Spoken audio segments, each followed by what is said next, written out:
State of the School. Thank you so much for being here tonight. I've been told by those in the know that the absolute hardest thing about State of the School is getting everybody from the fabulous party here into the seats in the auditorium. And that's because this community just loves a celebration. And that's why we called in this dream team. They began, yes.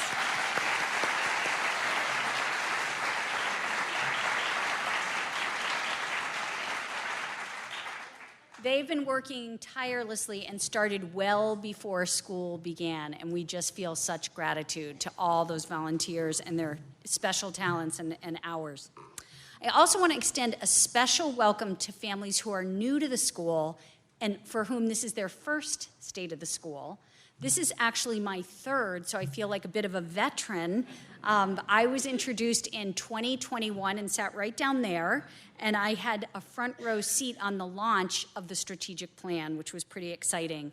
Fast forward 2 years, and I'm here ready to give an update on all the progress that has been happening since that time with some of my really stellar colleagues. Tonight, we're going to take you on a 3-part journey. Part 1 will be a State of St. Luke's overview from our new board chair, Chris Rosso. Part 2 will be a musical interlude, and then I'll reappear to deliver headlines from the past year's strategic plan work. Now it's time to start with a State of the School tradition. The Edward B. Blakely Distinguished Faculty and Staff Award is named in honor of the founder and goes to someone who exemplifies Mr. Blakely's values of excellence and character. This year's winner, in many ways, is St. Luke's. Our recipient, perhaps more than any other individual, has been responsible for turning dreams and ambitions for this campus and community into reality. And she's only just begun. Please welcome to the stage our 2023 Blakely Award winner, Julia Gabriel.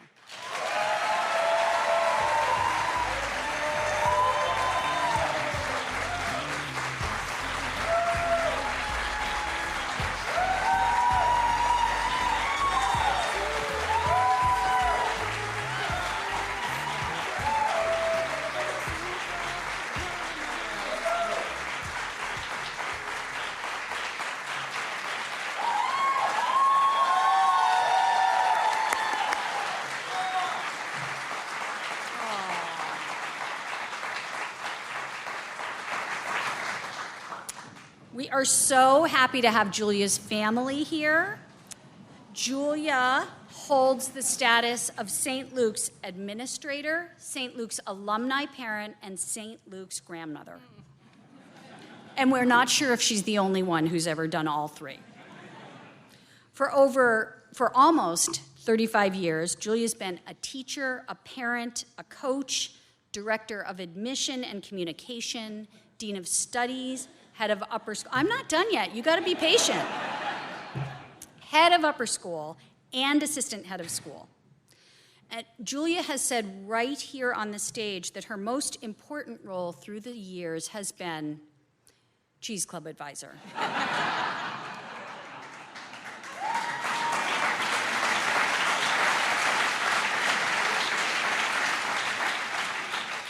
Certainly it is her most dignified role. You do realize we're going to keep showing that for decades.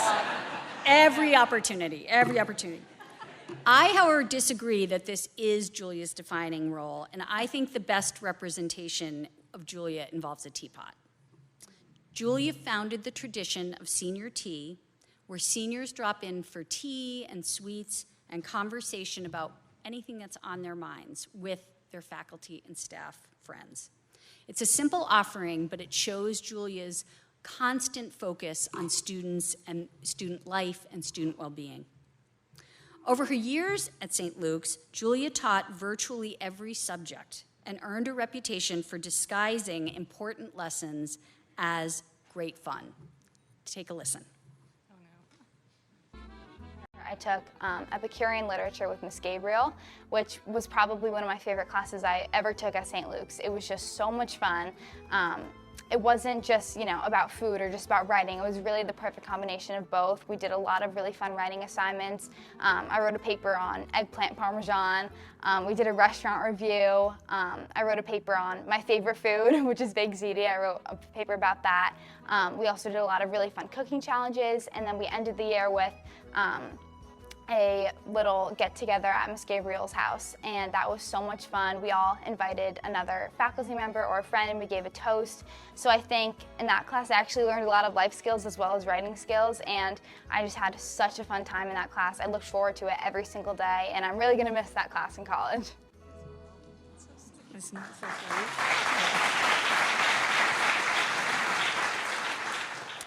In addition to being clearly an unforgettable teacher, she's known as a faithful and constant protector of the school.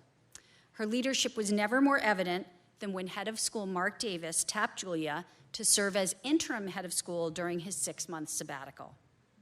In Mark's words, it was an utterly seamless transition. The entire community trusted that with Julia at the helm, it was smooth sailing.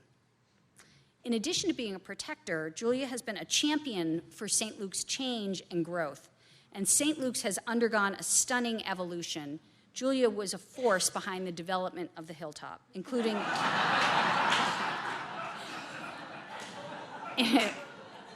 everything you see here, and this unique addition, the creation of an actual hearth for our homey school.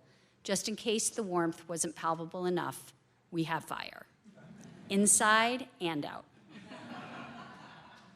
It's quite a legacy, but as I said, Julia is just getting started and will be a guiding hand in the new developments that you'll hear about tonight. I am fortunate to be the 3rd head of school Julia has worked with. Please note that the resemblance to Princess Diana remains constant. The last thing I want to say is, Julia, you are a woman of remarkable integrity, which is exemplified in many ways: our squeaky clean audits, the care that every dollar is spent wisely and without waste, your belief that rules apply to all. Rule benders, keep moving. Julia's on the case. Julia, you are the embodiment of a strong moral compass, a powerful role model for all, especially the students we care so much about. Thank you. So.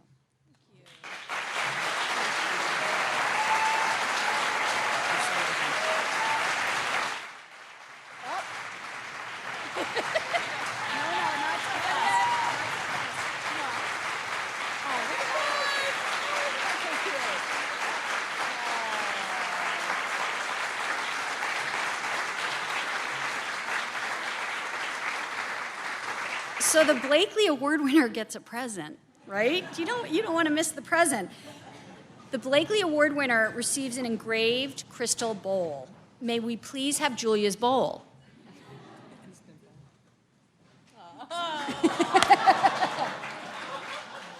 Alec Labrie is a science teacher extraordinaire and last year's Blakely Award recipient.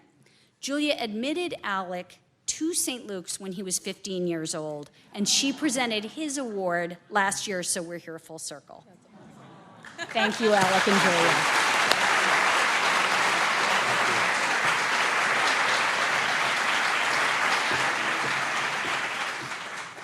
It's just about time to pass the baton to our new board chair, Chris Rosso.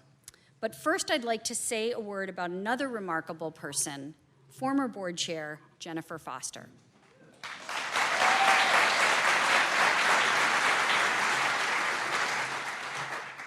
I must have done something right to have been given Jennifer Foster as my first St. Luke's board chair.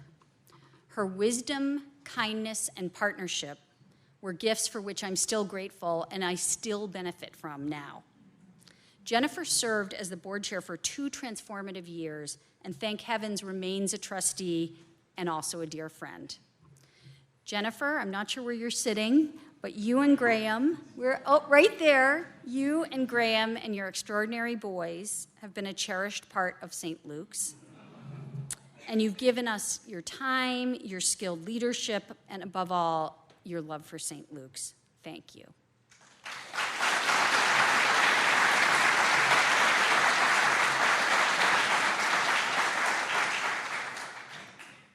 I'd like to introduce our new board chair, Christopher Rosso.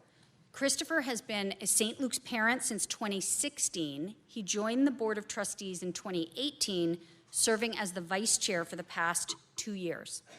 Some of you may know him as a best-selling author. My husband and I actually fight over the fifth book. He's written 5 gripping thrillers. And what you may not know is that there are sly references to St. Luke's in these books. And he's written St. Luke's people into his novels, so I am going to be on my best behavior.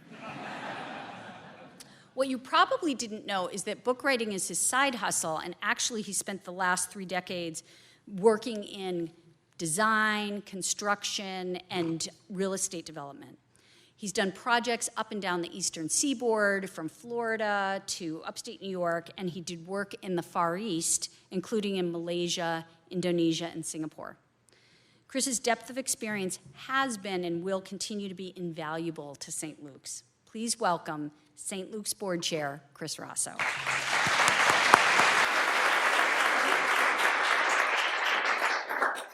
We're a few minutes in, and that's already a tough act to follow. So thank you, Mary. Thank you for that kind introduction. And yes, it is true. I do create characters based on the people in my life, but they are mostly flattering portrayals. Just ask our Blakely Award winner, Julia Appleton Gabriel. I borrowed her name without permission to create a character who was fearless and would take on any challenge. Sound familiar, right? And Julia has inspired a recurring character in all 5 books. So thank you for that, Julia, and congratulations. The people on screen here are my nonfiction characters, my wife, Megan, and our 3 children, Connor, Keelan, and Maggie. It would be tough for me to capture the full impact that St. Luke's has had on our family, so I'm going to punt that and let my son Connor do it for me. This is something that he wrote, unbeknownst to Megan and me, true story, when he made a donation last week during Teacher Appreciation Week. And I think what he's voicing is what so many alumni and alumni parents express, that a St. Luke's education prepares students to thrive in school and in life. And that is, of course, our mission. So as your new board chair, I represent a team whose collective role is ensuring that St. Luke's successfully delivers on that mission, and we could not ask for a more dedicated or accomplished or talented crew. And like Mary, I am deeply grateful to Jennifer Foster. I worked alongside Jennifer on the head of school search committee, and that search ultimately brought Mary to us. So on behalf of Jennifer and the whole search community, you're welcome. Because Mary has had an undeniably fantastic impact on St. Luke's. She has identified this magical intersection where, in her own words, school can be challenging and joyful. She brought with her a deep belief that St. Luke's can challenge students to reach high, to work hard, to stretch and to achieve, but without ever losing sight of the importance of laughter, kindness, and self-discovery. In her first address to students, Mary introduced this idea of working hard to bring your big self to school, which has nothing to do with age or height and is all about attitude.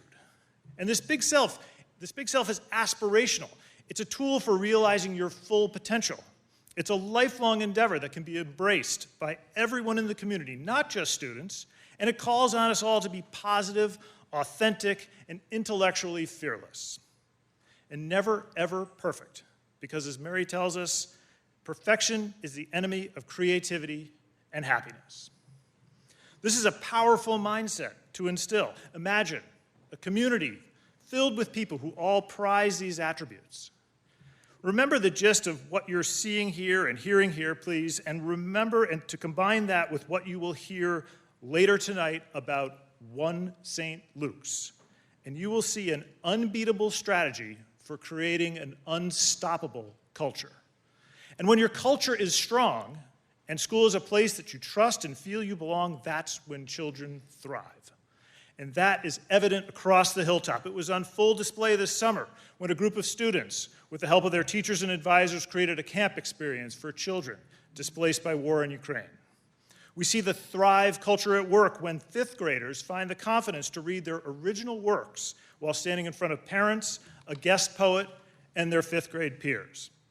It's stunningly evident when students learn that they're capable of researching and wrestling complex topics and can deliver scholarly research at a college level. The class of 2025 called upon their biggest and best selves to raise money for cancer research, and they did it to the tune of $16,000 with a little cheerleading from Doc Higgins, taped to the wall, as you can see, willing to do just about anything to inspire them.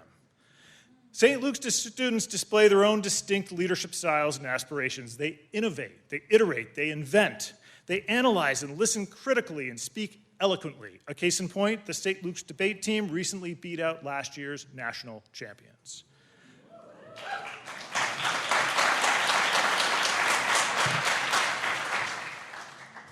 They perform, they create, they demonstrate teamwork, a competitive spirit, and above all, sportsmanship. They receive recognition at home and well beyond the hilltop, and even on the national stage. Our students can reach unimaginable heights. This photograph ran in the media and touted the remarkable number of St. Luke's alums attending prestigious military academies. And then some of those students, like Emma Paulus in our class of 2020, is about to do here. She's going to jump from that unimaginable height out of a perfectly good helicopter. Hard pass for me. The caliber of St. Luke's students, past and present, is one reason why families are drawn to the hilltop. We have 127 new students who chose St. Luke's this year. This brings us to a record total enrollment of 603 students, representing 38 towns from across Connecticut and New York. Another element drawing these families to St. Luke's is that we have the best college counseling team, bar none.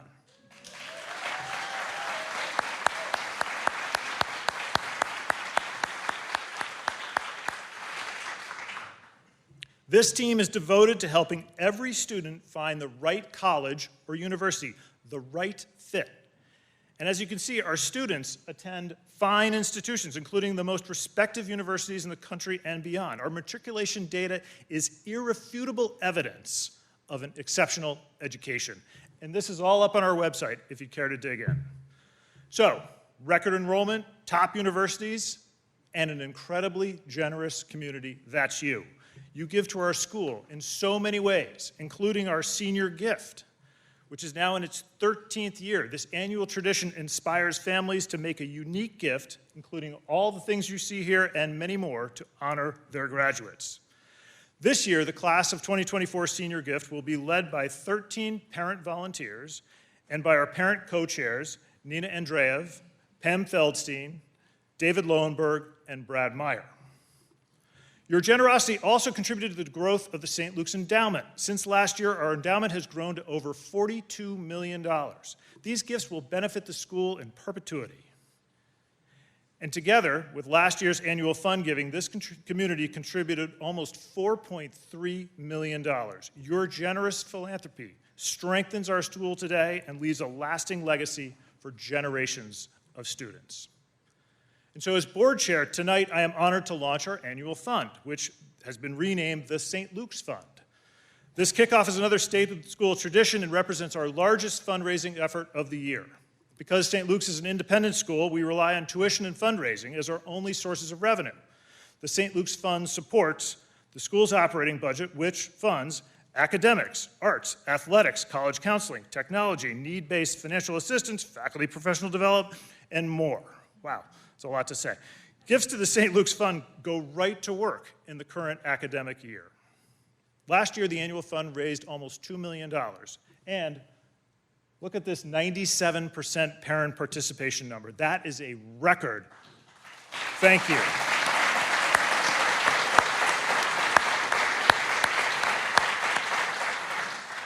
Dare I ask we hit 100% this year?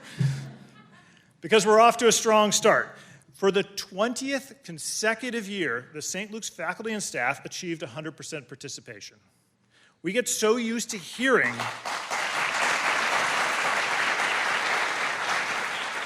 right? It took a minute to sink in because we get so used to hearing this fact, we don't take in amazing. 100% of the faculty and staff gave back to the school, and they've done so for 20 years. That says everything. Thank you to the faculty and staff.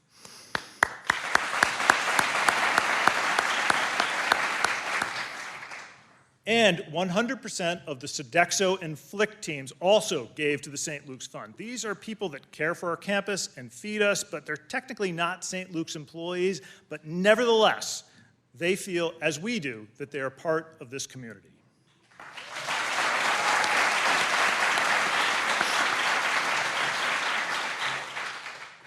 And 100% of the St. Luke's board has already donated in support of the St. Luke's Fund, and we are very thankful for the St. Luke's Fund parent co-chairs, Tara Coniglio and Kate Kaplan.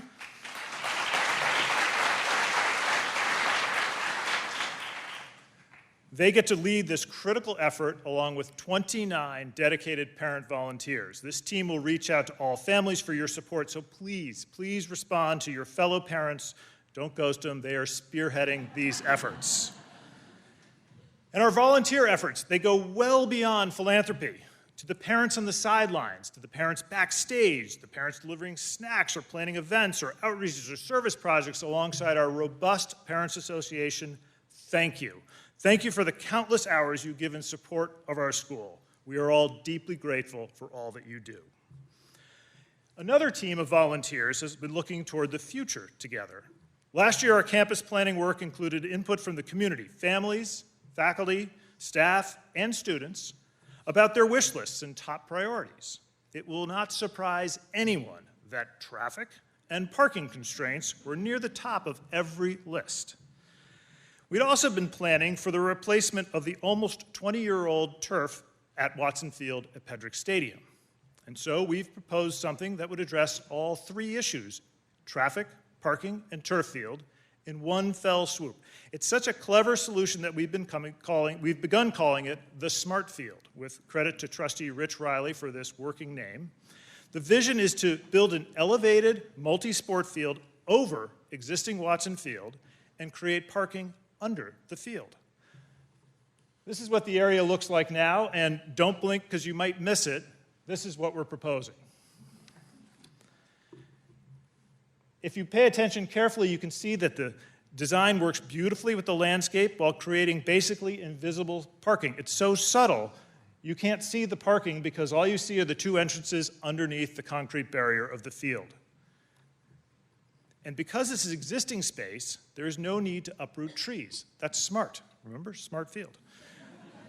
This new plan would allow us to move traffic off of North Wilton Road, something our parents, families, neighbors will appreciate. It's a clear benefit to the community beyond campus, also smart. We began the application process with the town of New Canaan this week and will continue to work with them over the next few months. And if this concept comes to fruition, this imaginative approach may become a model for other schools and businesses. That's smart too, as we demonstrate the confidence to lead.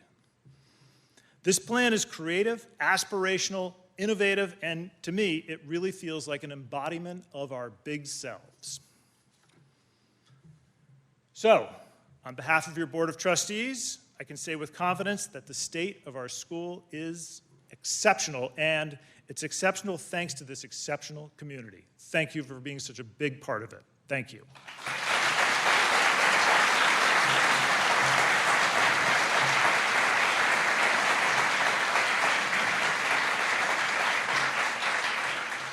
So enough of that. It's now my privilege to introduce two of our 603 exceptional students. Hard to pick just two, but these two are remarkable.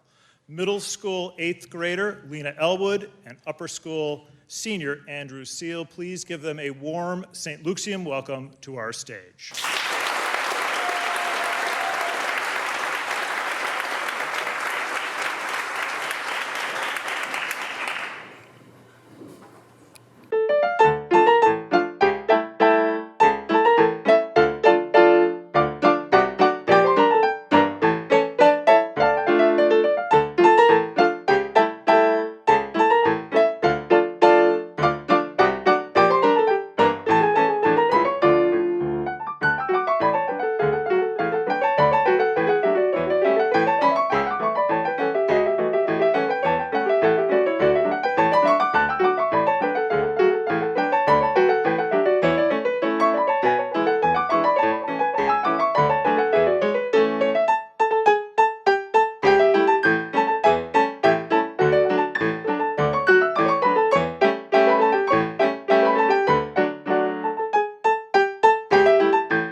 thank you to Andrew and Lena, and thank you also to Dawn Fuller, our Director of Performing Arts.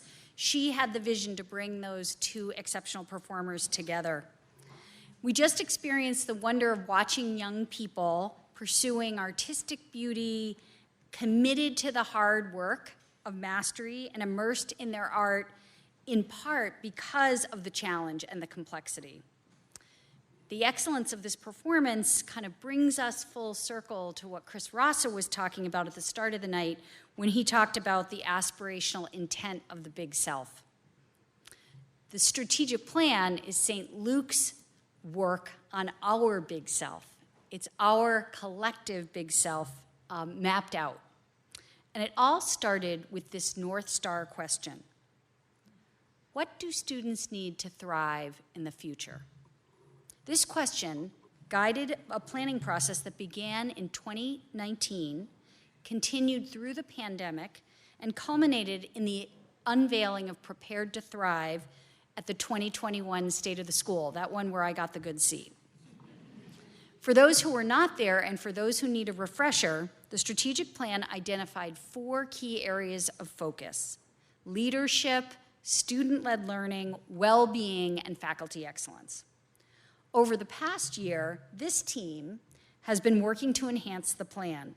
We met throughout the year and had 3 goals, all of which were accomplished.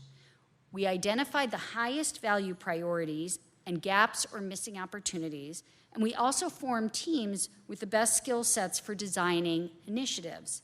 And that's really the work of this year. This is really a year of design. One of the most exciting aspects of this work has been watching my colleagues take great concepts from the original plan and work together to make ideas more concrete. One of the outcomes of this collaboration has been the evolution of the 4 original pillars. Leadership grew into leading with humanity. This frames our leadership curriculum and programs in a St. Lukean way. We want to instill leadership skills, but we also want to teach students to use their strong moral compass and their commitment to serve to lead with humanity. Student-led learning became learning that lasts. This represents an expansion in our thinking, which Liz Perry will be talking about tonight, and it really lifts up our focus on preparation for a diverse global economy. Well-being is now community well-being. It'll be clear after the update why we made the change and just how central community connection is to every endeavor. Faculty excellence grew into foundational excellence, and this is because as we worked, we saw additional opportunities to build school strength. We will, of course, prioritize attracting and retaining the best faculty and staff. We've already taken important steps to ensure highly competitive pay and benefits and excellent career path development.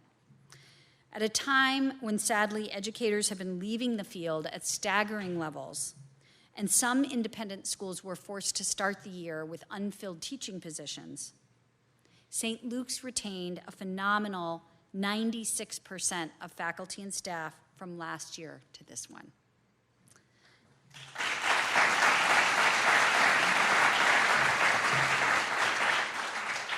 And clearly, the ability to hold on to talented educators is an absolutely vital layer of foundational excellence. Another is growing our reputation in the marketplace and across the country. The strategic plan calls for raising the bar to distinguish St. Luke's as a model for schools everywhere. Our middle school will contribute to that stellar reputation. The planned enhancements to our campus and our programs will elevate an already unmissable middle school experience. And another area that was added to the plan was enhancing our strategic enrollment strategy, which is really about attracting mission-aligned families like all of you. Last, and the literal foundation of all else, is the Master Campus Plan. You'll hear more about this vision, which really is about anticipating needs of the future. You'll be hearing more about that in the years ahead. Now I'd like to invite our guest speakers to join me. Billy Blugis and Abby Abbott will highlight 2 Leading with Humanity initiatives. Liz Perry will preview our thinking about innovation, and Jackie Nelson will talk about, in Chris Rosso's words, our unbeatable strategy for an unstoppable culture. Please welcome Billy Blugis.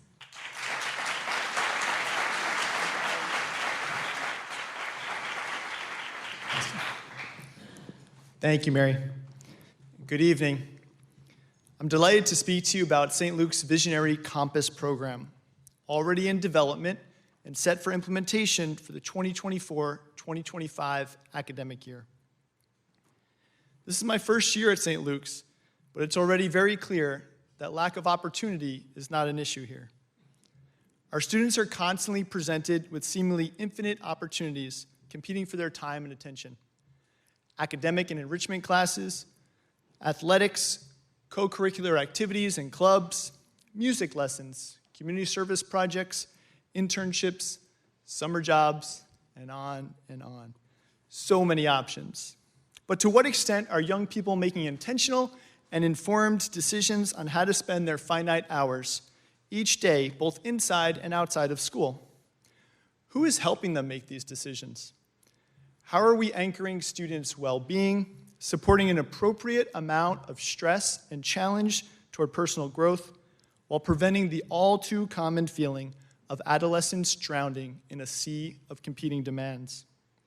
Who is helping our students become their big selves?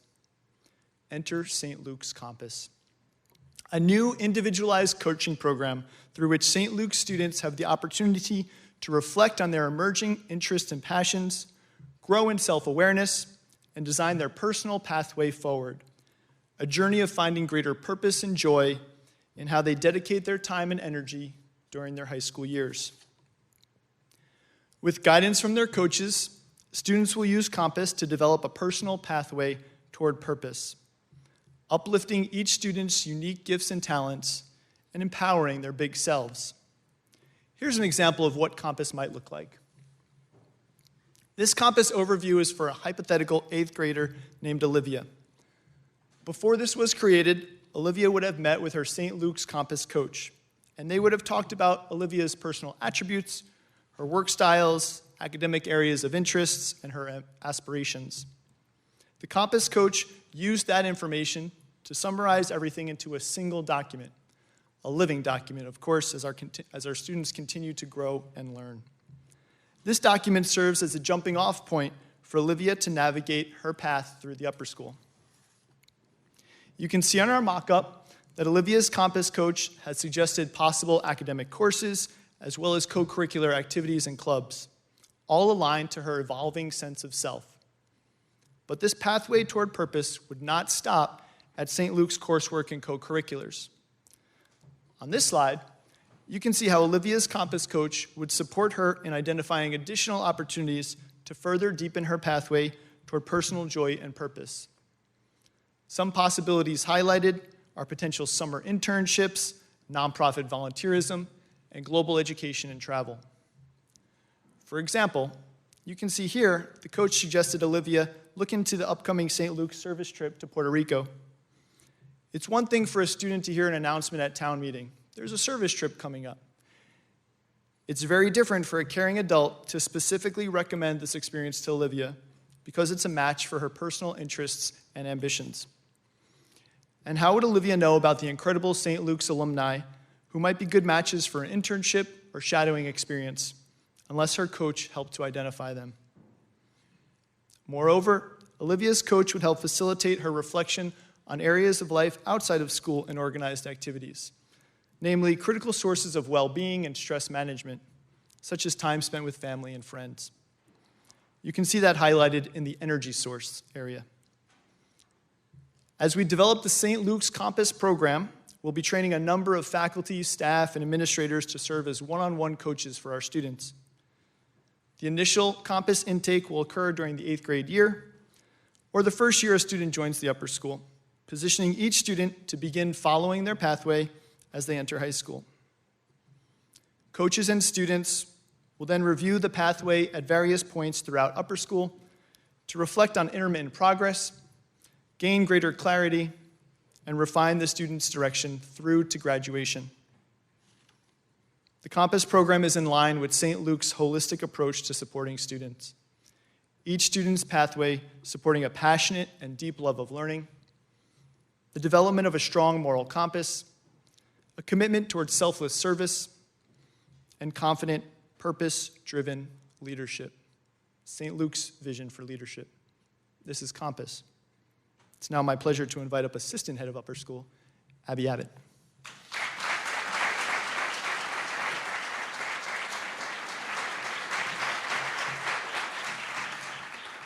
Thank you, Billy.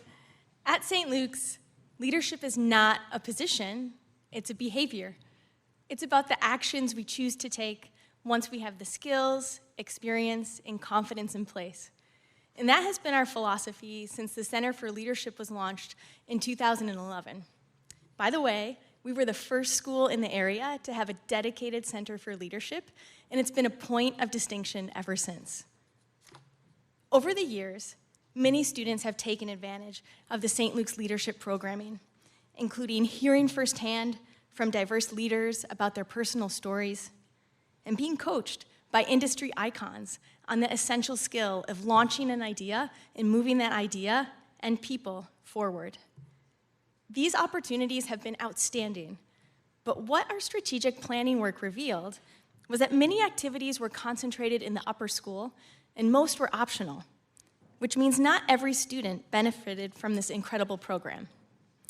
That is why we are so excited to unveil a new strategic plan initiative that turns leadership opportunities that some experience into a curriculum that will benefit every student. Leading with Humanity is, as Mary said, fully mission aligned. It will focus on building a strong moral compass, the commitment to serve, and the confidence to lead. Head of Middle School Katie Borse is leading the team designing and planning the rollout of this program over the next several years. We will use a spiraling approach, which means each year builds on the previous year's learning, and this will ensure that every student has the leadership experiences and builds leadership skills along the way. The rollout has already begun in the 5th and 6th grade with this course called SLS Leadership Skills. We intentionally start with our youngest students because that is where the critical foundation of leadership is formed. Our 5th graders began the year with a walk to the Be Kind Plaza to study our 4 pillars. Students thought critically about how each of those 4 pillars, honesty, respect, kindness, responsibility, connect to their own understanding of leadership. In our 6th grade, students explored aspects of their personal character strengths and the ways in which those strengths can be leveraged to lead in their own unique way. Katie is teaching this class right now and has told me how much she loves guiding her students through the character strength inventory activity and hearing them shout out loud in their little 6th grade voice, "My top strength is love of learning, and I got humor and creativity." Learning more about themselves is the foundation for learning more about how they can lead others. At the end of the year, students will put their learning into action in a project which we are calling the Purpose Project. To lead with humanity means understanding your ability and responsibility to care for others. The Purpose Project asks students to identify and consider a need within our community. Through a step-by-step process, students will investigate, prepare, take action, reflect, and demonstrate those findings. While 5th and 6th grade will focus primarily on the needs of the St. Luke's community, we can project that as we roll this out to the 7th and 8th grade and then to the upper school, students may center their work on regional, national, or even global needs of a community of their choosing. So I hope you can start to see that we begin in 5th and 6th grade with self-reflection and knowing oneself before we can lead others. As students move into the upper school, they will be able to build on that foundation, and this would include influencing, motivating, and advocating for others. Billy is leading the team currently designing the upper school curriculum, but one initiative already in the works for 9th grade is called the Leadership Institute. You'll hear much more about this from Billy in the months ahead, but as a preview, can I tell him? I can share that we're envisioning an off-site, immersive experience with explicit training in leadership theory, analysis of leadership styles with an emphasis on servant leadership, and teamwork development ideal for the beginning stages of high school. Imagine the entire grade tackling big leadership issues such as, how do we influence and mobilize groups to work towards a common goal? When you think about leading with humanity, imagine every St. Luke's graduate leaving the hilltop with a deep foundational understanding of leadership. One that has been built over the course of their education and reinforced thoughtfully year after year until the confidence to lead is so innate, is so natural, it's just intrinsically part of who they are.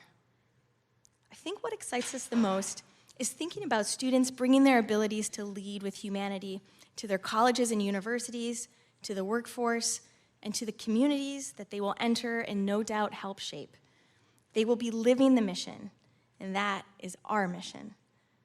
Thank you, and please welcome Assistant Head of School for Academics, Liz Perry.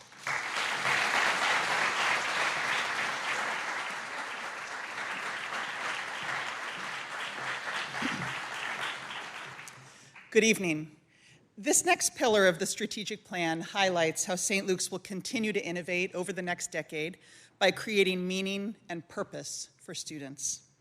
Your children already experience this, from the 6th grade purpose project that Abby just described, to 8th grade declamations, to 9th grade J-term, to the 12th grade Scholars Symposium. Students at St. Luke's don't just check a box or forget what they just memorized for a quiz. Long after our students may forget the details of a particular book or test, what about the St. Luke's curriculum will stay with them? We call this learning that lasts. Collaborations in our state-of-the-art design lab are perfect examples of learning that lasts. Whether it's upper schoolers printing ancient coins on 3D printers, or middle schoolers using virtual reality headsets to build interactive worlds, we know students will remember these powerful learning experiences. Tonight, I'm excited to announce the creation of a signature program in emerging technologies. Technology innovations have ushered in an unprecedented opportunities to change the world and improve lives. Yet these same advancements bring a mounting array of moral questions. It has never been more essential for students to consider the ethical and societal impacts of emerging and existing technology. Now, when I say emerging technologies, you may think first of something like ChatGPT, which provides a natural language experience for users and makes talking to a computer feel a heck of a lot like talking to a person. But the curriculum that we create can't just be limited to what's trending. It must give significant attention to the underlying elements, the foundational elements that all modern technology is built upon. I'm thinking here of things like problem solving, algorithmic thinking, programming, and data analysis. What we're creating is designed to evolve as new tools break through and become widely available. If you think about it, a person in 2030 will need to be a confident and ethical navigator of technologies that haven't been invented yet.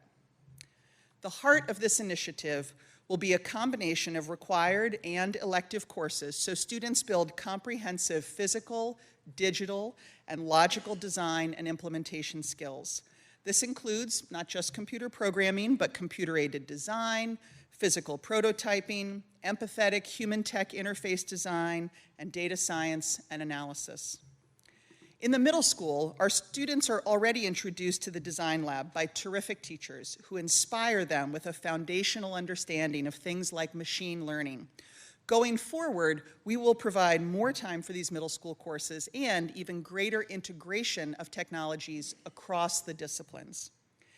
In the upper school, where we already have an outstanding computer science and engineering curriculum, we will expand those offerings and create new graduation requirements to be phased in.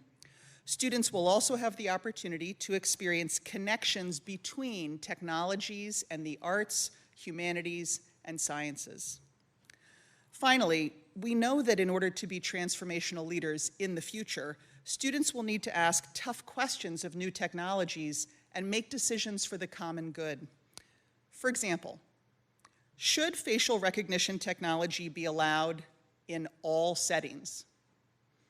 How do we mitigate search engine bias? In a world where an algorithm can write the last two movements of composer Franz Schubert's final unfinished symphony, what becomes of copyright law? In creating this curriculum, we will be guided by existing standards, such as the AI and ethics curriculum for middle school, developed by MIT's Media Lab, and the UNESCO recommendation on the ethics of artificial intelligence.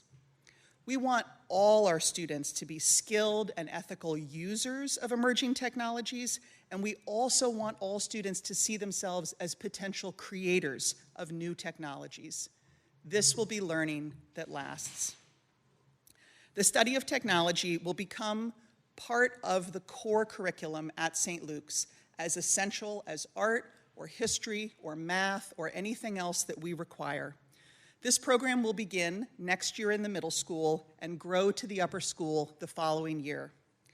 The timeline for this part of the strategic plan is bold. We want emerging technologies to be a distinctive part of St. Luke's, and that means not waiting for other schools to develop programs. We will be the school that other schools learn from. Now it's my pleasure to welcome to the stage Jackie Nelson, our Director of Equity and Inclusion.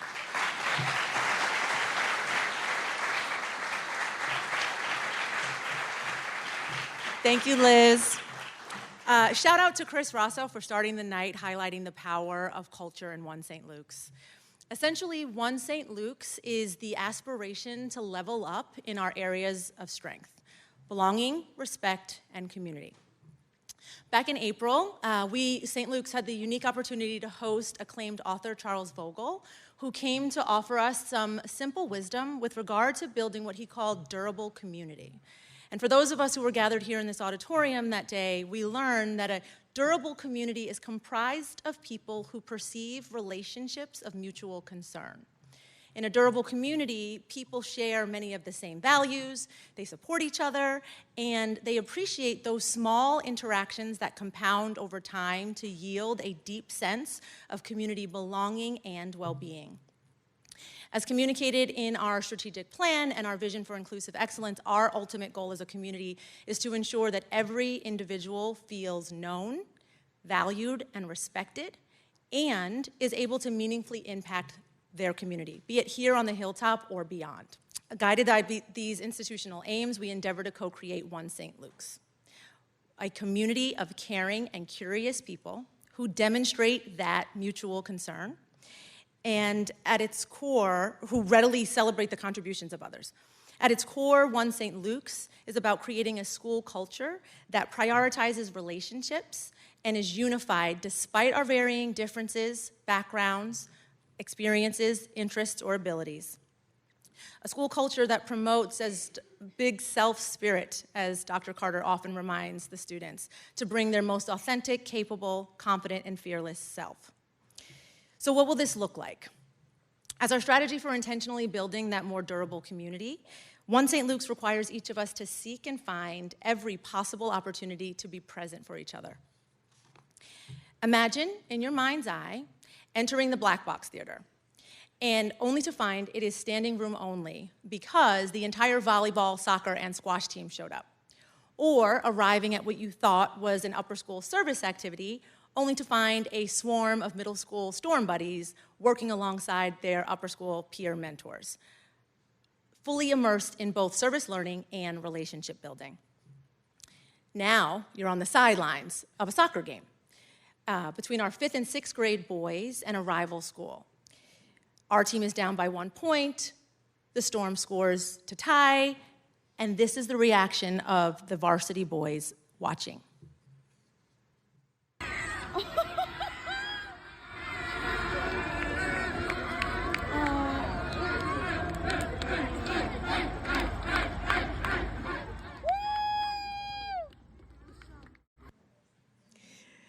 Those varsity athletes storming the field, supporting their middle school peers, is the essence of One St. Luke's. You can hear the joyful response when our students embody One St. Luke's. As One St. Luke's, we will also have a diverse and active alumni network that is widespread and mobilized for both social and professional networking purposes all over the country, all over the world. One St. Luke's unifies us behind guiding principles like our honor code, which lifts up kindness, respect, and responsibility among others. One St. Luke's is about being personally responsible for the acknowledgement and the inclusion of others, knowing we are one, united community, and showing up for each other is just what we do. Whether we're inviting a new student, family, or colleague to lunch or to spectate together at the debate. When we are One St. Luke's, it is our hope that every student learns how to be a trustworthy friend, to make new friends, and to feel more connected with students of all ages. So what are our next steps? Establishing a sense of unity and well-being requires reciprocal care and trust, be it on the stage, on the sports field, or in the classroom. As educators, we know that young people often model the behaviors and the attitudes of the adults in their lives, and as such, we are starting our One St. Luke's, laying that foundation with the adult community, with our colleagues, faculty, staff, and families. Starting with The Art of Community by Charles Vogel, a PA book read and discussion for parents and caregivers next month in November, followed by Making Caring Commons relationship mapping, Harvard's Making Caring Common relationship mapping initiative for faculty and staff in December. We are launching the year with professional development and workshops for adults that really help to amplify the importance of empathy, community connection, and once again, that mutual concern. With our middle and upper school students and our student leaders, we are being very intentional in our efforts to establish unified community expectations for behavior and to create ethical leadership development programming that explicitly teach skills like perspective taking, communication strategies, and intercultural awareness.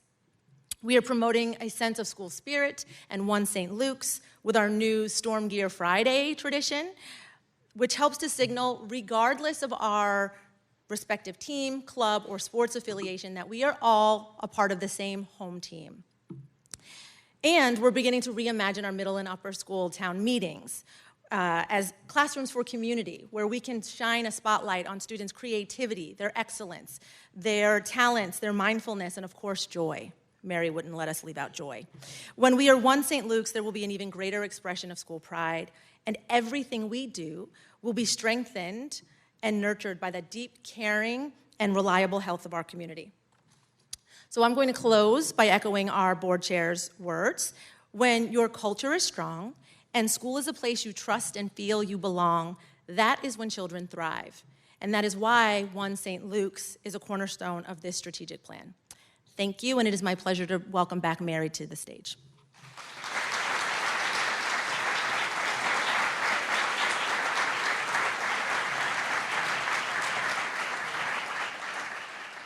Thank you to Billy, Abby, Liz, and Jackie. So as we prepare to close the state of the school for this year, I'd like you to once again imagine, as Chris asked you to do earlier, imagine our focus on the future of education leading us higher. Imagine us uniting behind this concept of One St. Luke's, which leads us to lift up our mission. Imagine that mission truly being all of our common endeavor to raise kind, confident, capable leaders prepared to thrive and better a world in need of their talents and gifts. Now, imagine no more. I'm kind of hesitant to use this word, but it's the one that keeps coming up for me, and it's love. I have felt so loved and cared for by the teachers and the staff here. It just warms my heart when I think about it.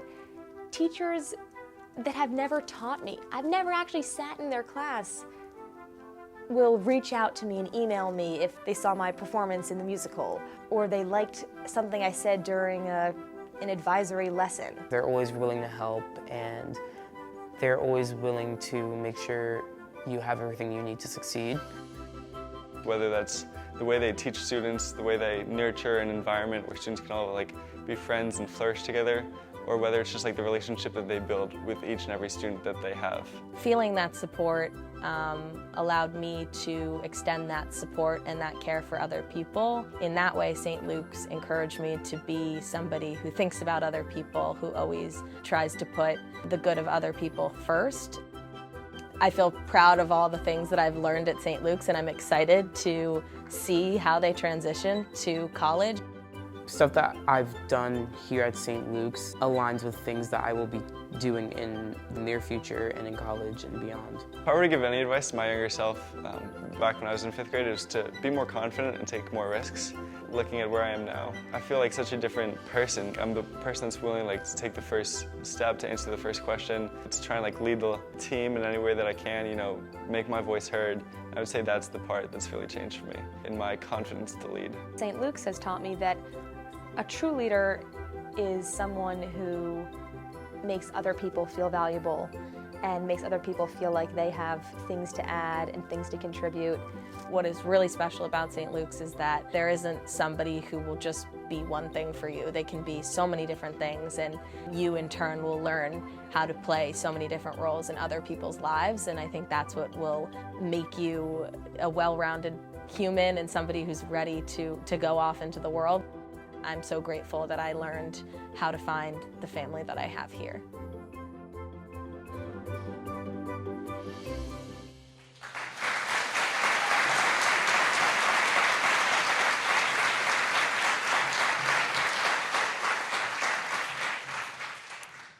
Thank you, everyone, and good night, St. Luke's.